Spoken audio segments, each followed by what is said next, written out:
guys, Michael here from GuitarGate.com, and welcome back to this Learn the Song series where we break down tunes as you would approach them playing in a cover band. So not necessarily note for note, but we talk about the concepts behind the songs and what makes the song what it is. Now this song is one of my very favorite songs by one of my very favorite bands. This is Santeria by Sublime. And the guitar player in Sublime, Bradley Nowell, is a very underrated guitar player in my opinion. Not only did he do so much stuff that was super cool rhythmically because he was so reggae influenced, but also like hip hop influenced, but also he did some incredibly cool stuff harmonically and melodically. And this song is a perfect example of that, because if you were listening, maybe at the first chord you didn't know what song it was, but by the second chord I played, you knew what song it was. And the reason is because that chord does not fit in that key, but it serves the melody, and the melody is such a hook combined with that chord that is what makes this song the hit that it is. So we're going to jump in right now and show you exactly what I'm talking about. Now this song, form-wise, verse, chorus, verse, chorus, verse, chorus, verse, chorus, end. The third verse is a solo, which is basically the same as a verse because you're soloing over the verse, which we're going to go over in the next lesson. But that's it. There's nothing crazy to figure out. Arrangement-wise, standard reggae. Drums doing a one-drop feel, bass doing that big, driving reggae, pushing that one on the drums, and the guitars just releasing on all the offbeats, right? So it's just 1 and 2. And so if you're playing a guitar by yourself at a bar or something, maybe you would do big bar chords. If you're playing at least in a trio, you're probably going to be doing upstrokes on the top 3 or 4 strings of your guitar to get those lightning strikes on the offbeat, as I like to call it. If you have 2 guitars, maybe you'd play some different triads, so one person is doing, say, a mid-range, one person is doing a high range, but you're still trying to get those offbeats. A good third part, which you see a lot in reggae, is you'll get a guitar at lower volume or keys. If a key part is doing the higher lightning strike thing, they'll be doubling what the bass line is doing. Moral of the story here is think reggae when you're covering Sublime. Don't try to turn it into something it's not and come up with a bunch of different parts.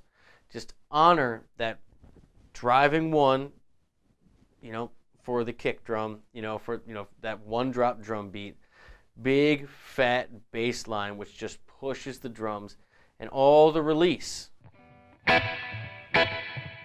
comes from the offbeats. That's reggae music. Now on to the verse. The verse, you have E major, G sharp major, C sharp minor, and B. So I already played it for you once. Now let's talk about what makes that G sharp major, what makes that make the song. Now typically a 3 chord in diatonic harmony is minor. So the G sharp chord in the key of E is minor, but he makes it major. Why? Why does he choose this chord, and why does he make it major? Now I'm going to go out on a limb and assume that Bradley was a dude that figured his stuff out, because he sings it and he plays the lead in a way that sells this change. And so it makes me think that he picked this chord because that sound worked with the melody. Now I could be wrong. Maybe he just sounded cool and his ear is just that good that he got it the first try, or just recorded it randomly or something. But this is awesome and it's dead simple. Here's what it's all about. We'll start with the melody. You got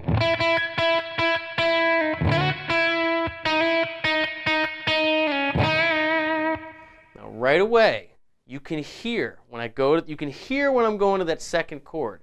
You can hear when I'm going to focus on that flat, on that major 7, on that D sharp in the key of E. It's very rare that you find a melody that hangs on the major 7th, a half step below the root, And that is something that is sold in the melody. It's very common for melodies to be up on the major third, but it's very rare for a melody to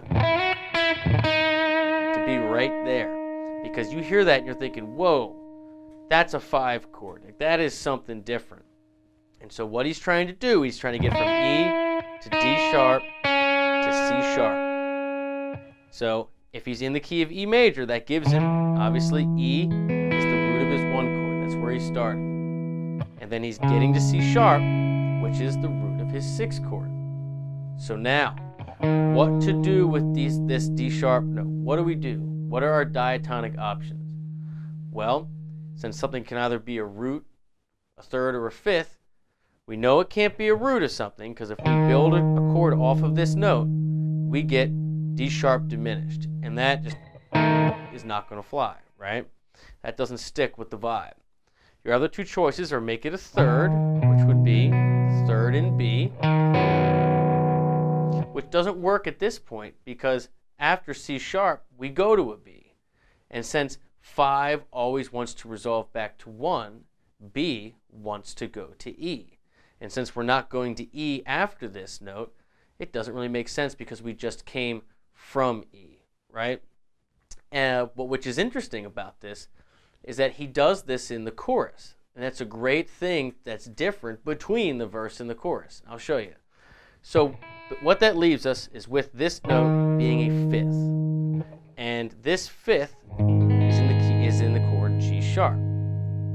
But this is a minor chord. It doesn't have the same flavor as, if you play it minor,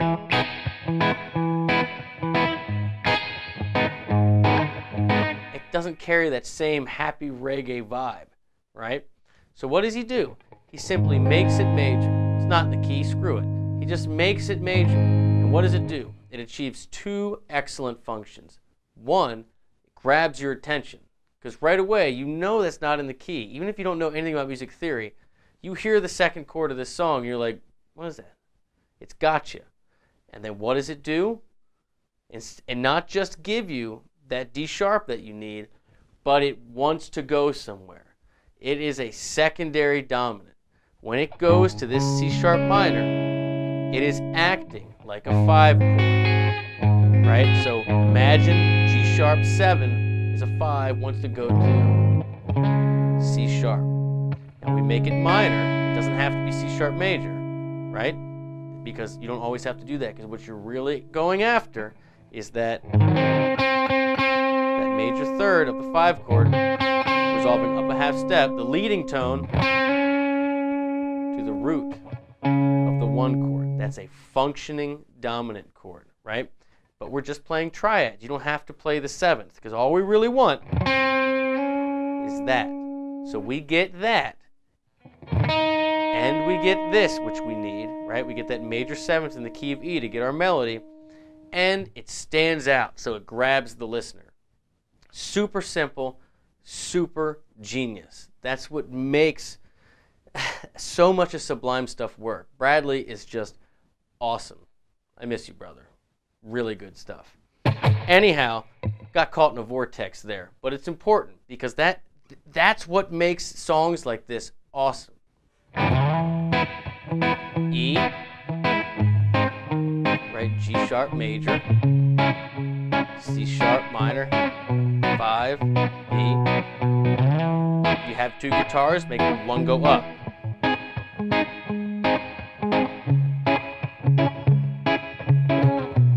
Right? You have different options. Now on to the chorus. The chorus does 2 very cool things.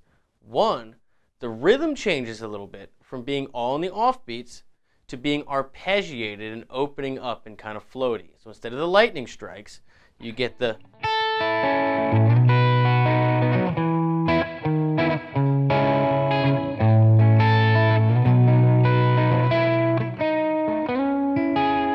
so you see how it's not the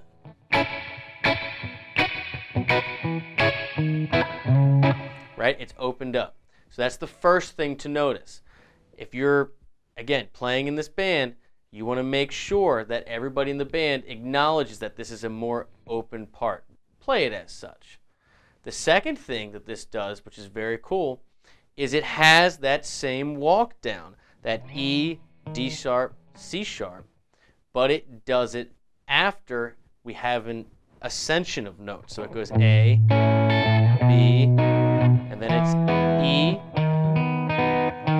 B over D sharp, C sharp minor. So when you go in the chorus, not only does it open up and you start arpeggiating, so the feel changes a little bit, but you start ascending, right? So you got A, B, jump over to E, D sharp, C sharp. So now this is a different use of the C sharp. This C sharp, or sorry, this D sharp is now the third in B.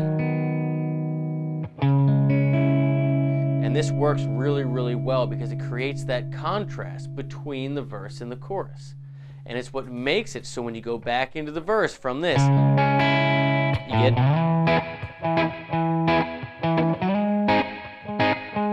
I mean, how much does that stand out?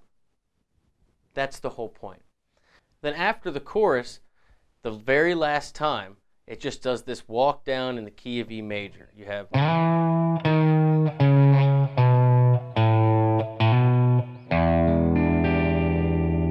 with that E7 sharp 9, that Jimi Hendrix chord. Now you can play this in power chords.